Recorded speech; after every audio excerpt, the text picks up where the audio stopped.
Buenas tardes a todos los participantes. Les damos la bienvenida a la octava sesión del curso especializado en contratos inmobiliarios.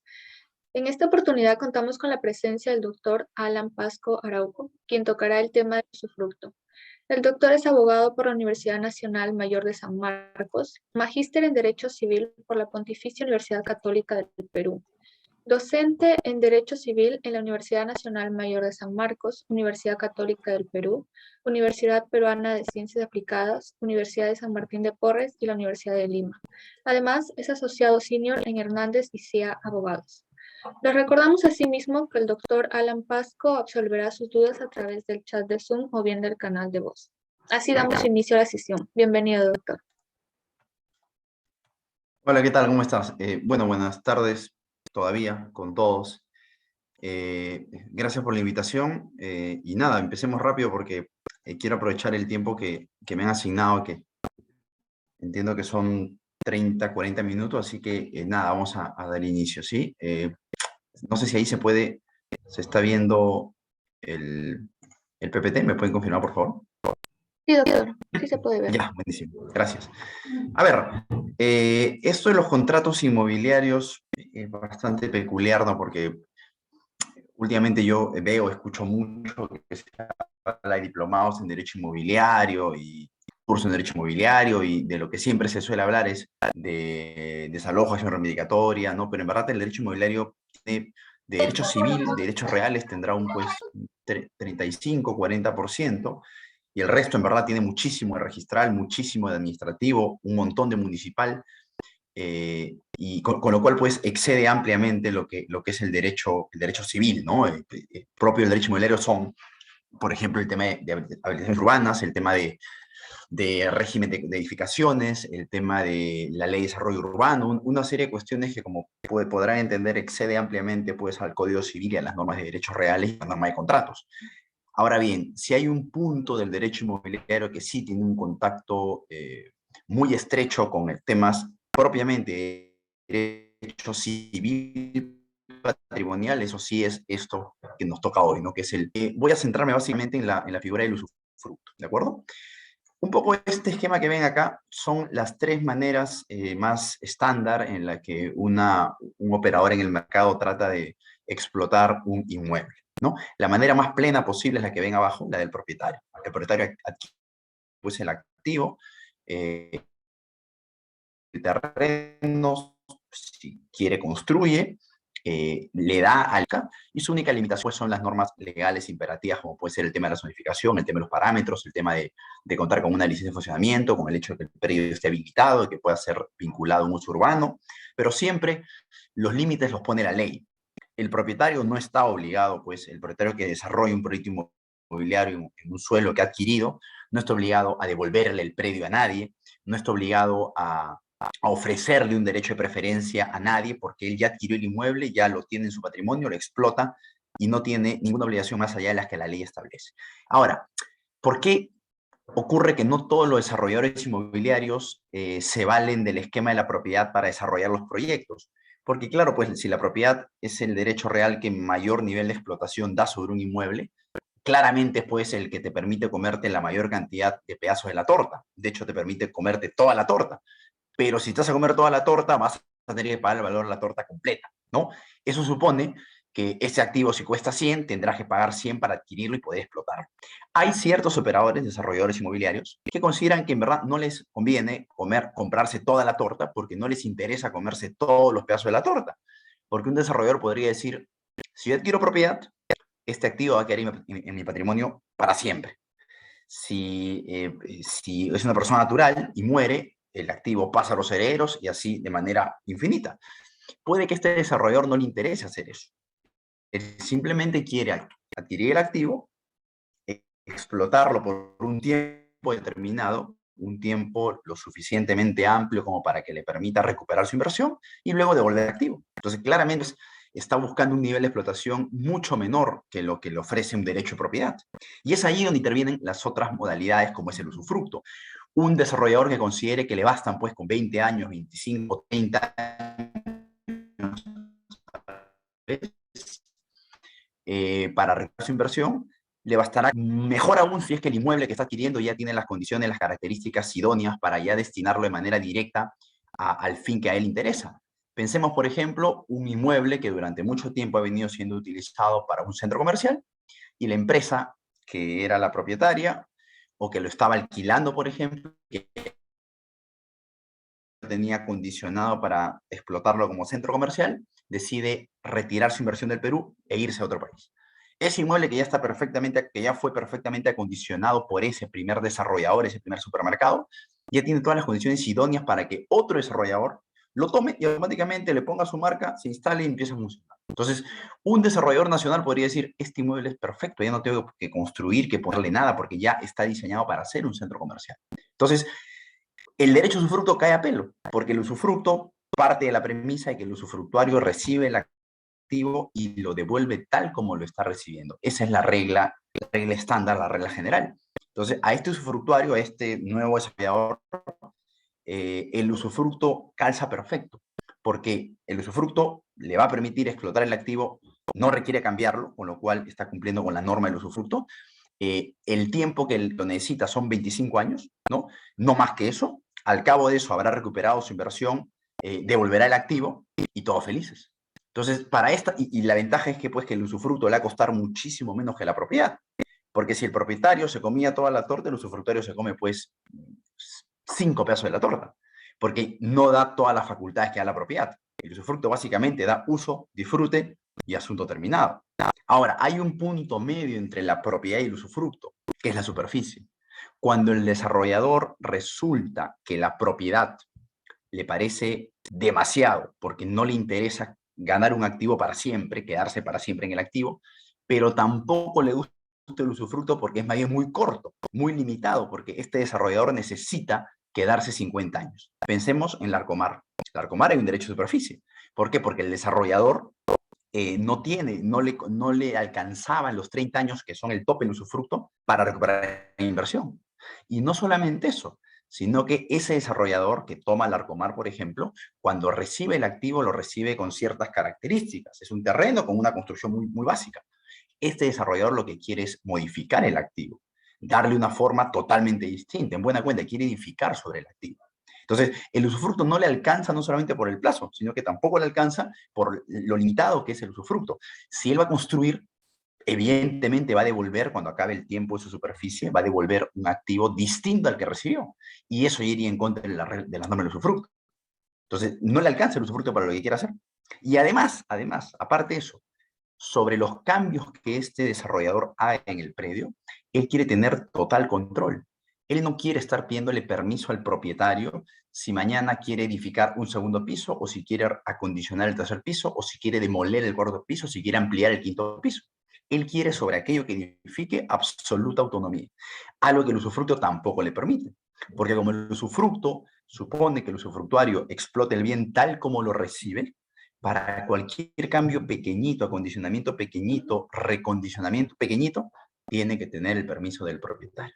Entonces, es evidente que para este desarrollador que quiere un derecho real que no sea eterno, que no sea perpetuo, pero que supere los 30 años, que quiere poder modificar el activo y que quiere poder tener autonomía sobre la explotación del activo, es evidente que lo alcanza, no le es suficiente, se le queda corto, pero la propiedad le queda muy grande. ¿Cuál es el punto medio? La superficie. La superficie permite justamente eh, accionar sobre la edificación con toda la autonomía típica de un propietario. La particularidad es que es una propiedad temporal. Este desarrollador que sobre lo que edifique va a ser el dueño, va a ser un dueño temporal. Es más, podría eso que edifique, como es suyo, durante el tiempo de la superficie, podría pues demolerlo, reconstruirlo, darlo en garantía hipotecaria, venderlo si quiere, pero todo siempre en el marco del plazo del derecho de superficie. Una vez que acabe el periodo de la superficie, tiene que devolver el activo en su totalidad y recuperó su inversión, ganó plata y se retira. Entonces, los derechos reales son, de alguna manera, se acomodan a lo que un desarrollador, un inversionista quiera hacer sobre el predio. Uno como asesor legal de una empresa o de una persona natural que quiera invertir en temas inmobiliarios, en bienes raíces, tiene que ofrecer los distintos esquemas de explotación, pero advertirle que los derechos reales son como una, siempre lo digo en clase, como una pirámide invertida. Arriba está la propiedad y luego van bajando los derechos reales hasta llegar al más pequeñito que vendría a ser, entre comillas, la habitación, por ahí la servidumbre. Pero la propiedad arriba porque es la barra más larga y por ende es la que otorga mayores facultades. Ahora, eso no quiere decir que, pues, como la propiedad es el que te permite comerte toda la torta, siempre es recomendable adquirir propiedad. No, no siempre, porque esa propiedad, así como te da la mayor cantidad de facultades, te cuesta más. Entonces, no te conviene, si tu inversión quieres que sea en un mediano plazo, no te conviene pagar una propiedad que luego, pues, vas a tener que devolver.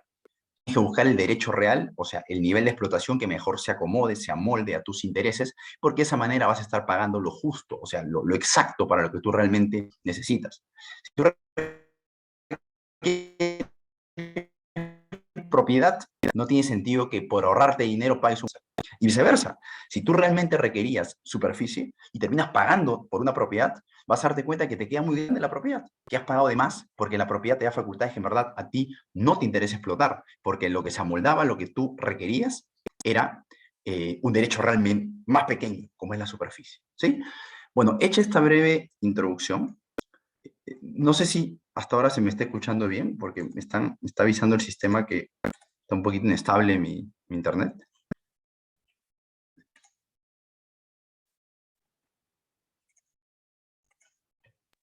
Se lo escucha bien, doctor. Ya, deme 2 segundos que voy a cambiar mi conexión a mi celular, ¿sí? Ahorita, deme un minuto. Creo que va a estar mejor.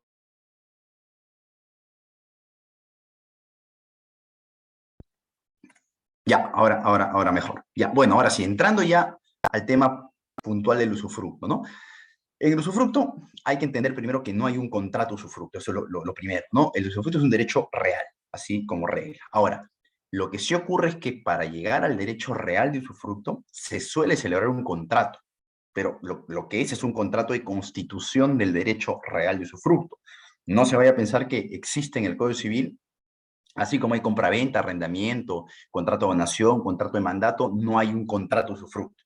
El contrato es simplemente el vehículo que va a conducir a la constitución de este derecho de usufructo. Ahora, no solamente el contrato es el vehículo que puede conducir un derecho de usufructo, a veces también el acto unilateral puede lograr eso mismo. Imaginen ustedes que yo soy dueño de un inmueble, mañana salgo de viaje y quiero dejarle en usufructo la casa a mi hermano por el tiempo que yo voy a estar fuera del país. Pero mi hermano no está acá para firmar el contrato conmigo. Entonces, ¿cómo yo le voy a entregar un usufructo si él no puede firmar el contrato? Muy simple. Redacto un documento de constitución unilateral de usufructo. Yo solito lo firmo como propietario y ese solo acto unilateral ya convierte tal cual a mi hermano en usufructuario. Entonces, en ese caso, la fuente del usufructo es un acto unilateral, no es un contrato. Pero acá me voy a centrar en el contrato, porque, valgan verdades, no es tan estándar ver en el mercado negocios unilaterales de constitución de usufructo. Lo más normal es que el propietario y el usufructuario se pongan de acuerdo, se sienten a la mesa, negocien los términos y terminen celebrando un contrato. Así que en eso me voy a centrar, pero quiero que tengan en cuenta que el usufructo nace del contrato, puede nacer de un acto unilateral y nace también de la ley, como ocurre con el usufructo, el derecho de usufructo que tienen los padres sobre los bienes de propiedad de sus menores hijos. Si yo tuviera un niño, un hijo pues, de 5 años y su padrino le regala una casa, ese menor de edad de 5 años puede perfectamente ser propietario de un inmueble, sin duda alguna. El tema es que él no lo puede explotar directamente porque él no tiene plena capacidad de ejercicio. Entonces, en ese caso que dice la ley, que yo como padre tengo un derecho real sobre esa casa. El derecho real que me corresponde sobre esa casa es el derecho a usufructo. Es evidente que mi hijo no me ha otorgado un derecho a usufructo, no ha firmado un contrato y no ha celebrado un acto unilateral. Es la ley la que establece en mi favor ese derecho a usufructo, ¿no? Entonces, también la ley es una fuente importante del derecho a usufructo. Pero repito, me voy a centrar únicamente en el contrato que da lugar a este derecho real. Lo primero es que, como pueden ver ahí, no existe un contrato de usufructo, como ya lo dije. Lo que se hace es un contrato atípico, ¿no? Que le llaman contrato de constitución de derecho real de usufructo. Así de simple. Ahora, como no es un contrato típico, no tiene normas diseñadas en el Código Civil que aplicables al contrato. Por ejemplo, ¿qué obligaciones tiene el usufructuario? Si el usufructuario tiene un derecho de opción para comprar el inmueble, si el plazo tiene que ser determinado, si se puede renovar. Básicamente, lo primero que se le aplica al contrato de constitución de usufructo son las normas del libro de usufructo, del libro de derechos reales, típicas del usufructo. Las normas de usufructo, que son unas cuantas, por ejemplo, sí mencionan cuáles son las obligaciones del usufructuario. Entonces, eso va para el contrato. También mencionan, por ejemplo, cuál es el plazo máximo de un usufructo. También eso va al contrato. Las normas de usufructo también mencionan qué ocurre si el bien dado en usufructo se destruye. Eso también va al contrato. O sea, el primer paquete de normas que van a integrar mi contrato de constitución de usufructo son las normas del libro de derechos reales propia del usufructo. Ahora, y las demás disposiciones, porque obviamente las normas de derecho real de usufructo no son muchas. ¿Cómo lo complemento? Autonomía privada. Ahí sí, los particulares tienen plena libertad para incorporar lo que les parezca bien. Algunas personas incluyen, por ejemplo, un derecho de renovación automática en favor del usufructuario. En otros casos se le reconoce al propietario un derecho para desvincularse del contrato antes del periodo forzoso, antes que vence el plazo forzoso. Otros contratos de usufructo le reconocen al usufructuario que al término de la vigencia del usufructo tendrá un derecho de opción para comprar el inmueble. Otros contratos de usufructo, por ejemplo, establecen, además de las obligaciones del usufructuario que lista el Código Civil en el libro de derechos reales, le incorporan otras obligaciones más. Ahora, algo que pasa en la realidad es que muchas veces lo que hacen los particulares es agarran las normas del arrendamiento y se las aplican al contrato usufructo. Con lo cual, ese contrato usufructo termina por estar integrado por las normas del derecho real usufructo y por la norma del contrato de arrendamiento. ¿Y por qué hacen esto? Porque muchos creen que el arrendamiento es muy parecido, es casi idéntico al usufructo. Tomar en arrendamiento una casa es casi igual que tomar en usufructo una casa. Se piensa que es así. En verdad hay un montón de diferencias que me interesa ahondar para que no cometan este error. Muchos piensan que simplemente es una cuestión de nombre. Mi cliente me pide celebrar un contrato usufructo. Yo tengo un contrato de arrendamiento que preparé para ese cliente X hace 2 meses. Y es un contrato de arrendamiento perfecto, amoldado en los mejores términos para el arrendatario. Entonces, como ahora mi cliente va a ser un usufructuario, y para mí arrendatario es casi igual que usufructuario, listo, ya tengo el modelo. Simplemente le cambio el título, le pongo usufructo, y en el documento, cada vez que se menciona el arrendatario, lo cambio por usufructuario. Listo, este es mi contrato de usufructo. Graso error. ¿Por qué? Porque no es solamente una cuestión de nombre. Son diferencias teóricas que conducen a consecuencias prácticas fundamentales. Vean esto acá. A ver, lo primero, una cuestión teórica, pero van a ver el impacto a nivel práctico. El contrato usufructo, su principal consecuencia legal es que genera un derecho real. ¿Qué derecho real genera? El derecho real de usufructo. Esto quiere decir que el contrato de usufructo pone al usufructuario cara a cara con el bien. Pone en el ámbito de acción del usufructuario al activo que él va a explotar. Entre el usufructuario y el bien que se va a explotar no hay ningún sujeto sirviendo como puente. Pone cara a cara directamente al sujeto con el bien, y el sujeto va a explotar directamente el bien.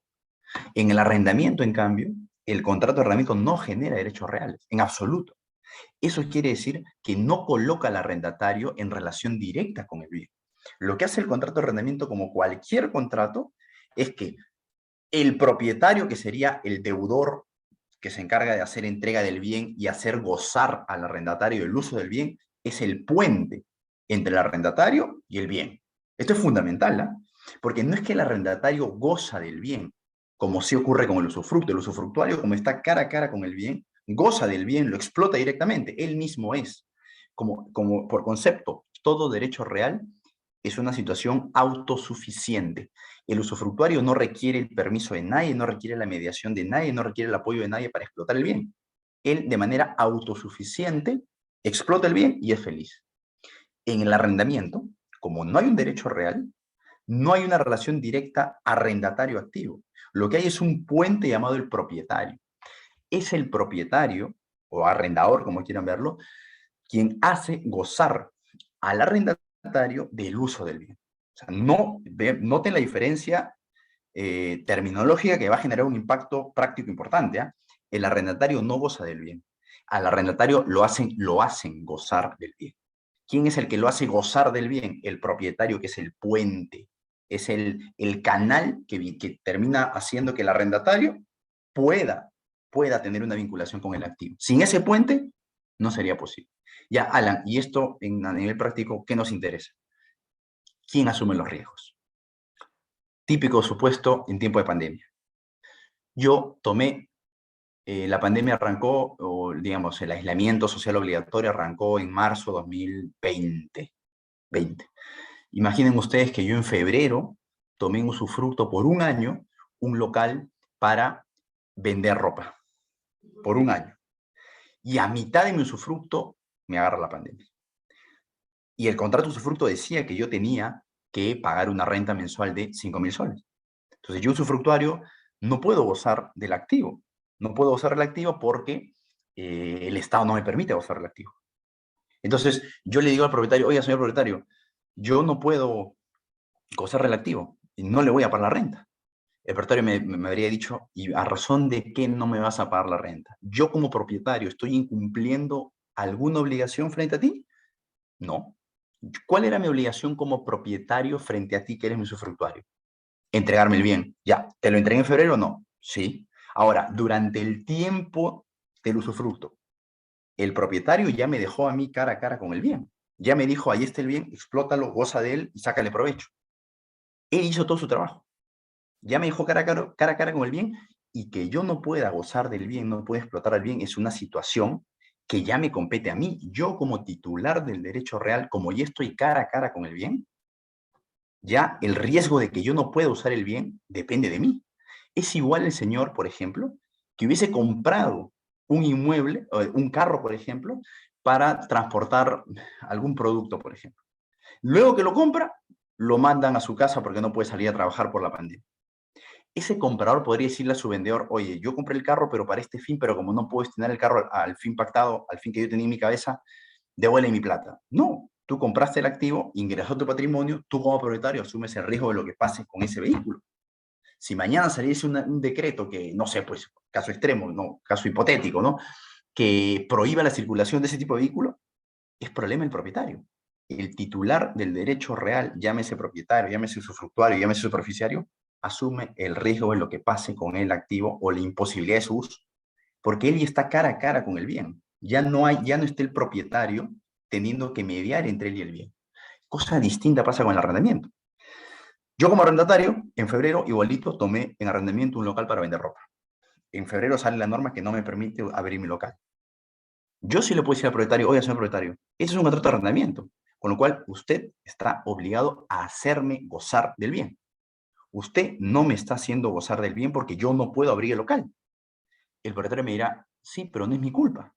Yo como arrendatario le diré, tranquilo, yo no estoy diciendo que sea tu culpa. Yo no pretendo penalizarte, no pretendo demandarte por daños, no pretendo hacerte responsable. Sé que no es tu culpa y es por eso que no corresponde que te penalice ni nada. Pero lo cierto es que tú no estás logrando que yo explote el inmueble. Como tú estás incumpliendo con tu obligación de ser el puente que me permite explotar el bien, yo no voy a cumplir con lo mío. Tú no cumples, yo no cumplo. ¿Quién está asumiendo el riesgo ahí? El propietario. El propietario. Porque el arrendatario no puede asumir un riesgo porque él no está cara a cara con el bien.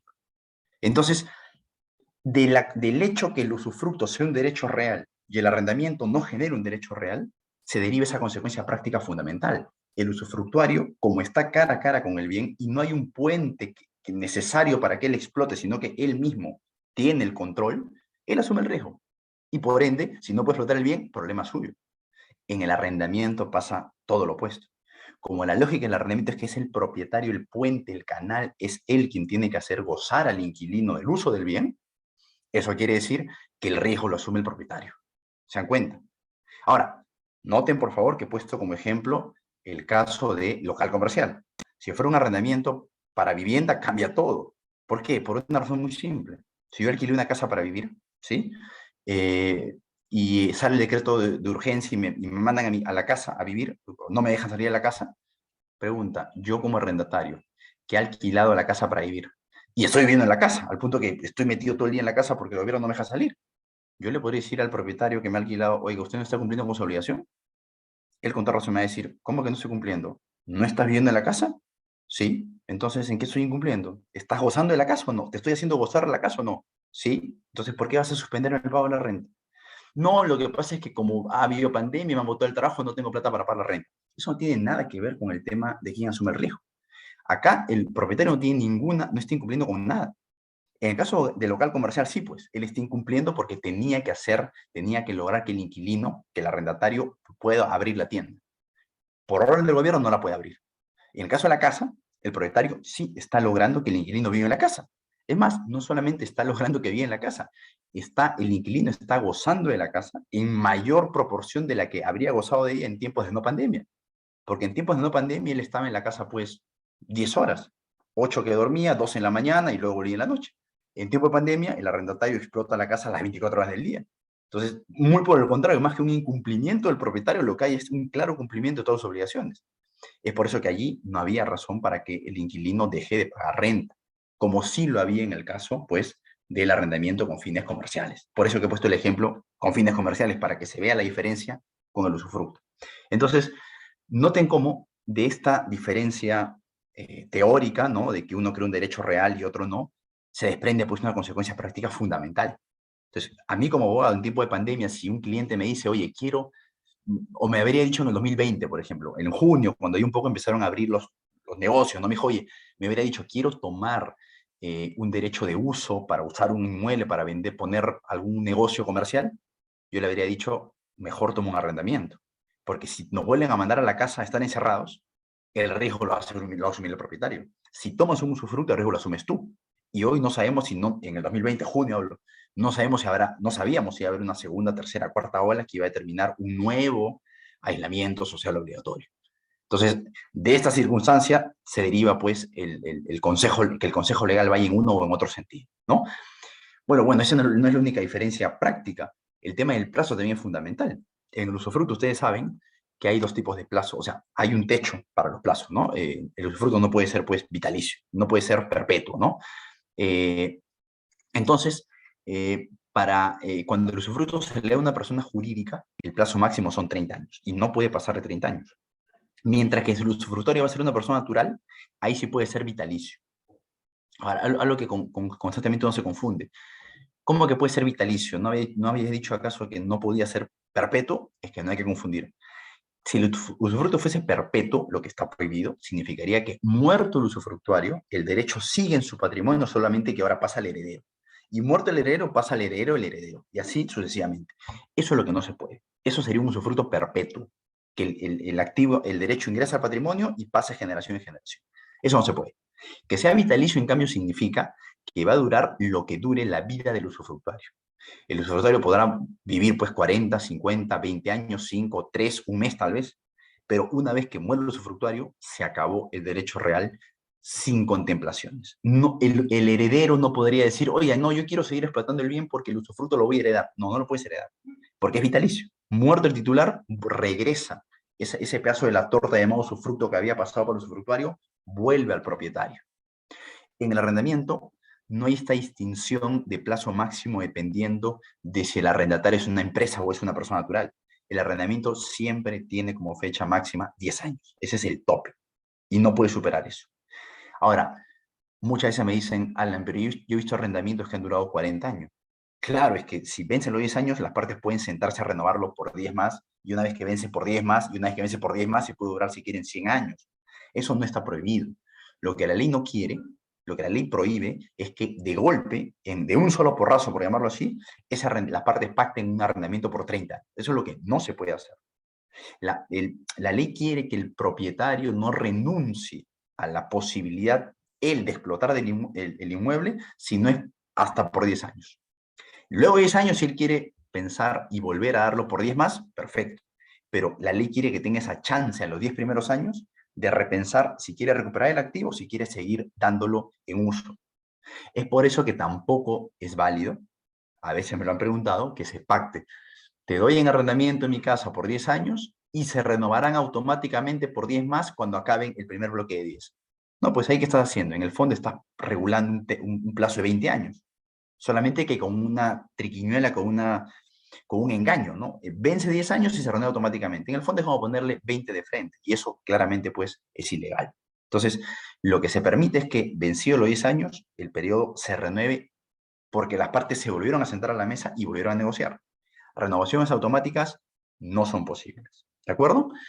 Otra forma que a veces le quieren sacar la vuelta es el derecho de opción del arrendatario, que al término de los 10 primeros años, él pueda, con su sola voluntad, volver a renovar por 10 más. Ahí también tiene un punto en contra, pues porque si la lógica de la ley, al poner el tope máximo, es que el propietario de plano no renuncia a la posibilidad de perder el uso por más de 10 años, cuando se le da al inquilino el derecho a opción para él renovarlo automáticamente, el propietario ya está perdiendo la facultad de recuperar el activo de los 10 años, porque depende de la voluntad del inquilino si él quiere o no activar su cláusula de renovación. Entonces, ese tipo de fórmulas también, pues, están muy colindantes con lo ilegal, ¿no? Lo ideal es, pues, pactar 10 años de manera transparente y, pues, si queremos renovarlo, nos sentaremos a la mesa y negociaremos los términos de la renovación, ¿no? Otra diferencia práctica,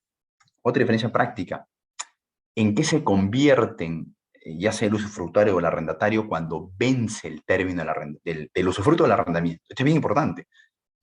El usufructo, como todo derecho real temporal, ¿no? Llega un punto en donde el usufructuario tiene que volver el bien.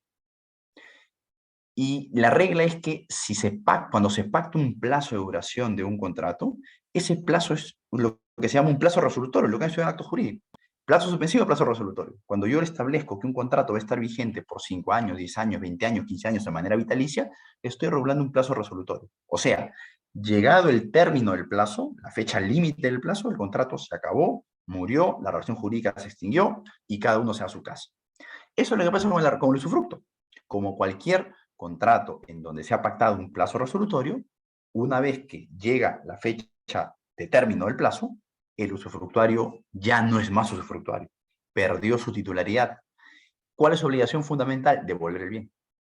Y si al día siguiente de que el usufructo ya venció, ese señor no ha devuelto el bien, se convierte automáticamente en un poseedor precario. Así es simple, así es simple. Lo mismo aplica cuando tomas un derecho de uso, un derecho de habitación, un derecho de superficie. Cuando acaba el término de tu plazo de vigencia, si al día siguiente no has devuelto el bien, ya estás en condición de precario. Y por ende te sometes, pues, a la posibilidad de que te manden por salud. El arrendamiento no es así. En el arrendamiento hay una norma muy particular que dice que, vencido el plazo de vigencia del arrendamiento, si el inquilino no ha devuelto el bien, no se convierte automáticamente en precario. Lo que ocurre es que el contrato de arrendamiento se entiende prolongado. ¿Hasta cuándo? De manera indeterminada. ¿Hasta cuándo? Hasta que le pidan que se vaya. Mientras no le pidan que se vaya, no es un precario. Y por ende, no lo podrían demandar por desalojo por precario. Lo podría demandar en todo caso por desalojo por vencimiento del plazo del contrato, que es otra causal, va ante otro juez y tiene otra dinámica. Pero desalojo por precario sería incorrecto calificarlo así. Y esto tiene una consecuencia práctica importante. Si el usufructuario, cuyo plazo ya venció, como ya es un precario, ya es un poseedor de mala fe. Con lo cual, si se queda explotando el bien, se le aplican todas las consecuencias típicas de un poseedor de mala fe. O sea, él va a responder por la pérdida, destrucción o deterioro del bien, incluso si un tercero generase daños al bien. Yo no tuve la culpa de que ese señor loco con su carro vino y se estrelló contra la casa. Bueno, pero tú asumes ese evento porque eras de mala fe. Y el de mala fe responde incluso por eventos que escapan de su esfera de acción.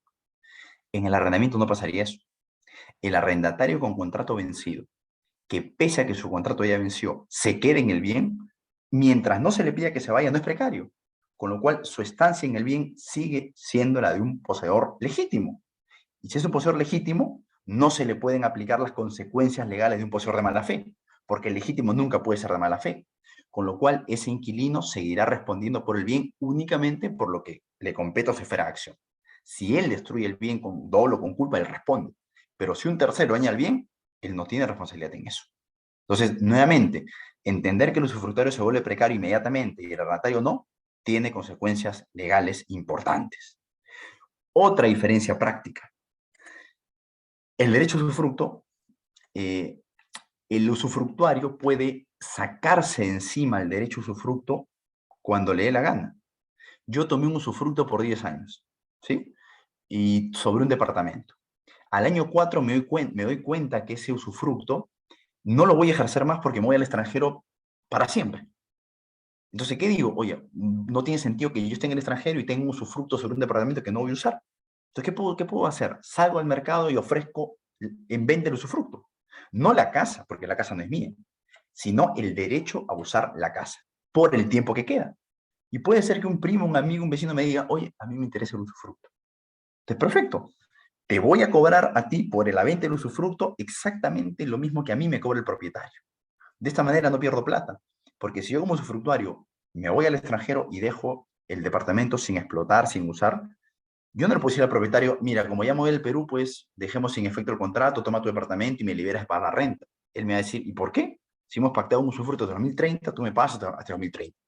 Entonces, para mí sería a pérdida irme al extranjero, no usar el departamento y tener pues que mensualmente pagar por un departamento que no estoy explotando. No tendría ningún sentido. Mi ventaja es que si consigo quien me quiera comprar el usufructo, si soy muy inteligente y, por ejemplo, lo que a mí me falta pagar por el usufructo frente al propietario es 100, por ejemplo. Ideal que para mí pues se lo ofrezca en venta al usufructuario, al nuevo usufructuario se lo ofrezca en venta por 110. Genial, y voy a sacar una ganancia. Es evidente que eso sería el mejor escenario. Pero el que me va a comprar el usufructo no es tonto, pues. Me va a decir, aguanta. Si yo voy a ser el nuevo titular del usufructo, yo quiero saber qué cosa puedo hacer en el bien y qué cosa no puedo hacer en el bien. O sea, quiero ver tu contrato usufructo, me va a decir. Entonces yo cuando le muestre el contrato, me va a decir, aguanta, aguanta. Según este contrato, a ti te falta pagar por el usufructo 100. ¿Y tú me lo quieres vender a 110? O sea, encima que yo te estoy haciendo, entre comillas, el favor de tomar el usufructo para que no te vayas a pérdida, ¿me lo vas a vender a 110? Lo máximo que te voy a pagar es lo mismo que tú le pagarías al propietario, con lo cual tú no pierdes, pues. Eso me diría si es un tipo con sentido común. Entonces, nada me prohíbe a mí tratar de vender el usufructo más de lo que me toca pagar al propietario, pero difícilmente el nuevo usufructuario va a ser tan tonto como para aceptarme que se lo venda a 110 cuando a mí me falta pagar 100. Pues. Seguramente me va a exigir que el precio del usufructo sea lo que queda que yo lo que me falte pagar al propietario. Pero bueno, vean la ventaja, que puedo salir al mercado a vender ese usufructo, porque el usufructo es mío. No se olviden de lo importante, ¿eh? El derecho a usufructo que recae sobre un bien inmueble, o sea, un usufructo sobre un departamento, un usufructo sobre un fondo agrícola, un usufructo sobre una casa, un usufructo sobre un departamento, es a la vez un bien inmueble. O sea, el derecho real de usufructo, cuando recae sobre un inmueble, es a la vez un bien inmueble. Entonces, no cometo ningún error, ningún hierro cuando yo digo, voy a vender el usufructo. ¿Cómo vas a vender un derecho? Es que el derecho a usufructo es a la vez un bien inmueble. ¿Y qué cosas se venden? Los bienes. Entonces, no está mal decir, voy a vender el usufructo, porque mi derecho a usufructo, ok, es un derecho, es una ficción, pero además la ley lo ha definido como un bien inmueble. Entonces, ¿qué se hace con los bienes? Se venden, se donan. Si yo quisiera que mi amigo explote el departamento, le puedo donar el derecho a usufructo. No me paga nada, yo de buena gente, pues le permito que él use el departamento en vez de tenerlo botado ahí mientras estoy en el extranjero. Entonces, es por eso que el usufructuario tiene un activo en su patrimonio, cosa que no pasa con el arrendatario. El arrendatario no puede salir a vender nada, porque no es propietario de nada, no es titular de nada. Simplemente tiene, o sea, mejor dicho, no es titular de derechos reales, no es propietario de ningún bien, pero sí tiene derechos y obligaciones, es titular de derechos y obligaciones, evidentemente, ¿no? Pero si al arrendatario ya no le conviene usar el bien, él no puede salir a... Imaginen que yo fuera arrendatario y me tengo que ir al extranjero, y me quedan de plazo todavía 5 años de arrendamiento por el cual tengo que pagar. Yo no puedo salir a vender la posición de arrendatario, porque para hacer eso yo necesitaría una cesión de posesión contractual. Y para hacer eso, ¿qué necesito? Que el propietario se siente a la mesa, yo me siento a la mesa y el cesionario se sienta a la mesa. Y todos acordamos que yo me muevo, salgo del esquema y el nuevo arrendatario ingresa. Con lo cual, ahora las caras se la ven el propietario y el nuevo arrendatario, y conmigo ya no es chau chau. En el usufructo, en cambio, el usufructuario puede directamente vender su usufructo sin pedirle permiso al propietario, ni llamarlo a la mesa a que firme el contrato de cesión o venta o donación de usufructo, porque es su usufructo. ¿Acaso cuando tú vendes tu celular le pides permiso al anterior dueño? No, pues, pasa igual con el usufructo. El DEPA será el propietario. El usufructo es mío. Yo lo vendo cuando quiero, lo dono cuando quiero. Esa es la regla. O sea, la cesión, la venta, la donación del usufructo no requiere del asentimiento del propietario. En el arrendamiento, en cambio, la única posibilidad que tiene el arrendatario para salirse de la relación es mediante una cesión de posición contractual. Y para eso sí necesita del consentimiento del propietario, del arrendador. Ahora mira, Alan, pero entonces subarrienda el bien. Es que no se olviden, la regla es que el arrendatario no puede subarrendar, salvo que el propio contrato se lo hubiese permitido. que no suele ser lo más estándar. Entonces, si se dan cuenta, en alguna medida es mejor tener un usufructo, porque pues tienes con qué negociar y salir al mercado, pero en alguna medida es malo, porque asumes un riesgo en caso no puedas usar el activo. Y pasa viceversa con el arrendamiento. El arrendamiento tiene la parte mala de que no eres titular, no eres dueño de nada en el arrendamiento, con lo cual no tienes que salir a vender al mercado. Pero tiene la ventaja de que, como a ti te hacen gozar del bien, el riesgo de inactividad o de improductividad del activo no lo asumes tú, lo asume tu contraparte. Entonces hay que evaluar todo esto cuando uno emite una opinión legal respecto de qué cosa es conveniente que haga, que tome mi cliente. Si yo tengo que evaluar todo esto, cuando alguien me dice quiero explotar un activo, y yo me cuenta que, por ejemplo, me dice lo quiero por 10 años. Entonces ya ahí me ponen una complicación, porque si son 10 años, él podría tomar un arrendamiento, podría tomar un usufructo. Ya tengo que empezar a valorar otras cosas. Si él me diría, por ejemplo, yo lo necesito por 25 años, ya no me complica tanto, porque ya sé que el arrendamiento queda descartado. Entonces ya su única posibilidad sería, entre comillas, el usufructo, y yo me pongo a decirle qué es lo bueno y lo malo del usufructo. Pero cuando me pide un plazo, me indica que le interesa un plazo para el cual encajan ambas figuras, ahí la cuestión es más complicada. Porque ahí sí tengo yo que explicarle cada diferencia para que él vaya haciendo un checklist de qué cosa le conviene de uno y qué cosa le conviene del otro. Y al final hará un balance y dirá, bueno, por todo lo que me has explicado, yo creo que en este caso pues voy a tomar esta figura o voy a tomar otra figura. Pero es una decisión que depende de él.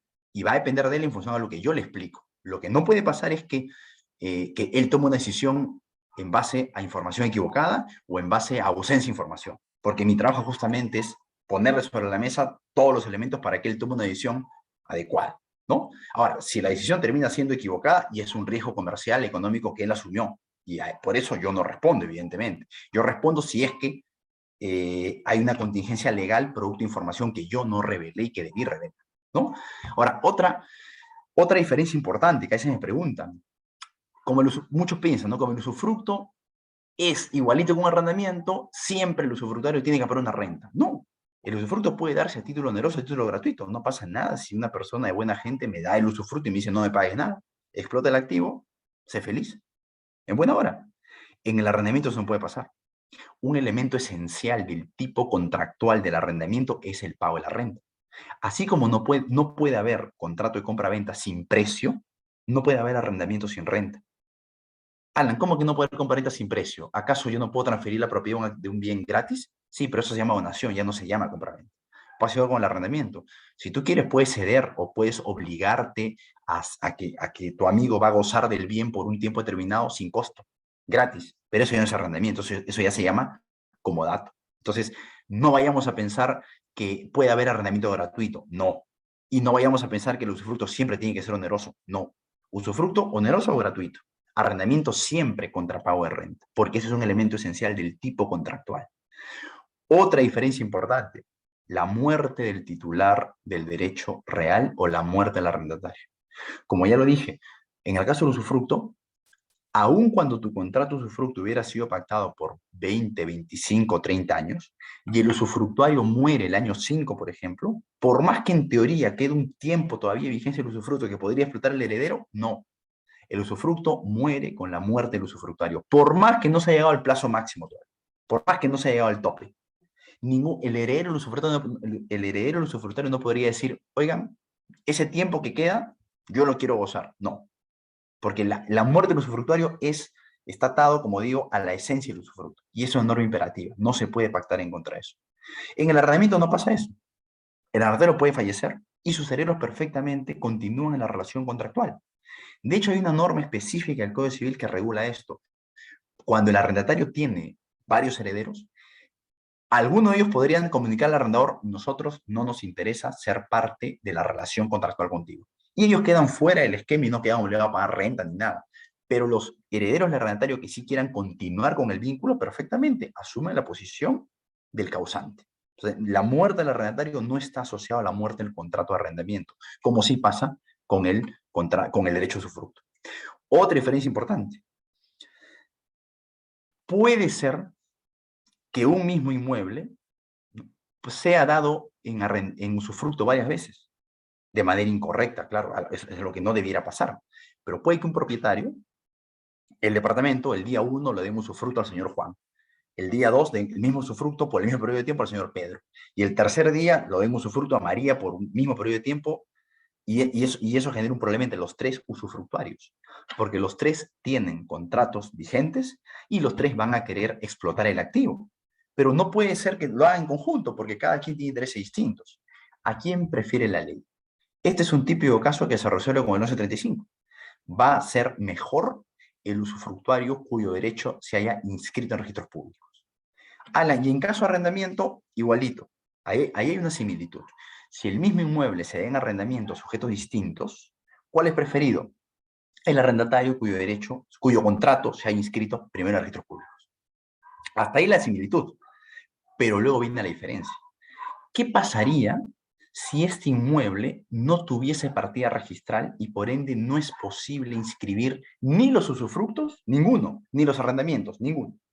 ¿Cuál sería el elemento dirimente? ¿Cuál sería la razón para darle el usufructo a uno o para el arrendamiento a alguno de ellos? En el caso del usufructo, cuando ningún derecho de usufructo se ha inscrito, el segundo criterio para resolver la controversia entre los tres usufructuarios y determinar quién va a gozar del bien es la fecha cierta de los títulos. El contrato de Juan es de enero, en documento privado. El contrato de Pedro es de febrero, en documento privado. El contrato de María es de diciembre, es de marzo. Teóricamente está el último, después que el de Juan y el de Pedro. Pero ¿cuál es su ventaja? Que su contrato está hecho ante un notario. Entonces, ese es el único documento de fecha cierta, con lo cual este es el que tiene preferencia. Con lo cual, el usufructuario, si ninguno se ha inscrito, el usufructuario que tiene preferencia es aquel cuyo título, cuyo contrato, goce de fecha cierta más antigua. Y en el arrendatario, eso cambia. En el caso de los arrendatarios, no importa la fecha de los títulos. Si ninguno ha inscrito su arrendamiento, el criterio que manda es quién entró en posesión primero. Puede que yo, propietario, le di a Juan, celebré el arrendamiento con él en enero, por escritura pública, o sea, tiene súper fecha cierta. Luego, en febrero, pero Juan nunca entró a poseer.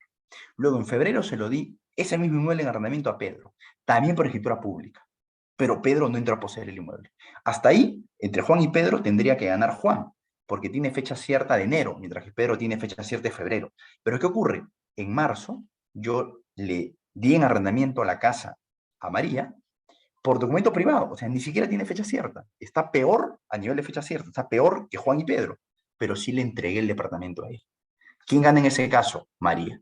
Porque en el arrendamiento, cuando no hay inscripción de por medio, el elemento dirimente es la entrada en posesión del activo. Es una diferencia fundamental entre uno y otro esquema en función a la concurrencia. ¿Cómo se resuelve la concurrencia? Y cierro con esto, porque ya veo que el tiempo ya apremia. Importante, ni el usufructo ni el arrendamiento impiden al propietario vender el activo cuando le dé la gana. ¿Correcto? Ninguna situación de estas es una restricción para el propietario a su libre derecho de enajenación del activo. Número uno. Número dos, ni el usufructo ni el arrendamiento le dan ni al usufructuario ni al arrendatario un derecho de preferencia cuando se decida vender el activo. Lo he escuchado muchas veces, ¿ah? Doctor, me he enterado que el propietario quiere vender la casa, pero me la tiene que ofrecer primero a mí, ¿no? No, ¿de dónde sacas eso? Tú como usufructuario no tienes derecho de decirle que te la vende primero a ti, ese derecho no existe. Y peor el arrendatario, tampoco tiene eso. Claro, salvo que tu propio contrato, ya sea de usufructo o de arrendamiento, diga que tú tienes la opción de compra, eso es una cosa distinta. Pero si no hay un derecho a opción contractualmente otorgado, tú no tienes ninguna preferencia ni ninguna posibilidad de oponerte a la venta del activo. Ahora, donde sí está la diferencia es en el retracto. El usufructuario, cuando el propietario vende el inmueble, el usufructuario puede ejercer retracto. ¿Cómo es eso? Yo soy, vamos a tener un ejemplo, Plaza Vea. ¿Sí? Yo soy Plaza Vea y tengo un usufructo por 30 años hasta el 2040. ¿De acuerdo? Y yo me entero que mañana el propietario de ese activo le ha vendido el inmueble a mi principal competencia. ¿Para qué? Para que cuando acabe mi contrato usufructo, ¿no? El 2040, mi competencia entre al local e instale su centro comercial o su supermercado. Evidentemente yo no quiero eso, mi intención siempre había sido que llegado el 2040, ofrecerle al propietario la renovación del plazo del contrato, porque el local es muy bueno, está en muy buena zona y genera muy buena ganancia. ¿Qué puedo hacer yo? Retracto. señor, a mi competencia, ¿no? Le informo que, según Código Civil, yo como usufructuario tengo el derecho a retracto. O sea, ¿cuánto a usted le ha costado esta propiedad? 100, ya. Súmele a eso. ¿Cuánto pagó usted de alcabala por ese impuesto, ¿no? A la transferencia, ya. De impuesto me salió 5, ya van 105. Además, dígame usted cuánto gastó usted en asesoría legal para firmar el contrato. Ya gasté 10, ok, va 115. Dígame ahora cuánto le costó elevar en escritura pública el contrato de compra-venta que he celebrado con este señor. Me costó 10 más, ya van 125. ¿Y cuánto le costó inscribir el contrato? 5 más, ya. En total 130, ya. Tome 130 y retires. Yo voy a tomar su posición de nuevo propietario. Así funciona el derecho a retracto. El titular del derecho a retracto, que es el usufructuario original, desplaza de la compra-venta de la propiedad al nuevo adquirente, pero tiene que reembolsarle todo lo que haya gastado. Eso implica que le reembolsa precio, impuestos, gastos legales, notariales, registrales y todo lo que sea necesario. De esa manera, yo como usufructuario, ya pues me estoy volviendo, ¿qué cosa? Propietario. Propietario. Ya adquiero el activo, se produce la consolidación, no voy a ser propietario y usufructuario a la vez, pues no tiene sentido. Si ya adquirí la propiedad por ejercicio del retracto, se acabó el usufructo, yo mismo soy, ya me quedo aquí instalado como propietario. Eso no pasa en el arrendamiento. Cuando el inmueble se vende, el arrendatario no tiene ningún derecho a retracto, no puede entrometerse en la compra-venta para desplazar al nuevo propietario reembolsando el precio pagado. Ese derecho no existe en el arrendamiento. Y en el usufructo me han preguntado, el propietario le puede decir al usufructuario, en el contrato que celebran, ¿no? Quiero que tú renuncies al derecho a ejercer tu retracto. Yo quiero poder vender la casa sin que tú te entrometas en esa compraventa. Imposible. Porque el retracto es un derecho irrenunciable que, aun si hubiera una cláusula de renuncia, esa cláusula pues es claramente inoponible, ineficaz, nula, como quieran verlo. Bueno, entonces, en conclusión, no hay que confundir el contrato de usufructo con el arrendamiento. Las diferencias son muchísimas, como pueden ver acá. Hay puntos en común, que son estos, ¿no? Que ya no los voy a desarrollar porque pues el tiempo nos ha ganado, pero me importaba centrarme básicamente en la diferencia, para que no cometan el error de pensar que cuando tienes un arrendamiento bien hechecito y te toca celebrar un usufructo, simplemente le cambias el nombre y a tu esquema de arrendamiento le metes los usufructos y listo. No, no es así. Hay que tener mucho cuidado con eso, porque creer que estás negociando un arrendamiento cuando lo que realmente estás haciendo es un usufructo puede generar un montón de consecuencias nefastas para la persona a la cual estás queriendo ayudar. No le puedes terminar haciendo más bien un daño. Así que es bueno tener en cuenta todo esto. Bueno, les quiero dar las gracias por su atención. Y perdonen que yo tengo una clase a las 7. Las preguntas les pediría en todo caso por fuera de la organización que si me las puede mandar yo se las contesto para que se las haga llegar a ustedes. Y el PPT, que es muy simple, igual se los mando también porque no es la gran cosa, son 6 PPTs, pero igual tal vez alguno lo puede crear. Así que nada, les doy las gracias y ya será hasta otra oportunidad. Claro, muchas gracias, doctor. Esperamos A contar con usted ustedes. en otra oportunidad. Chao, chao, gracias. Gracias, doctor. Buenas noches.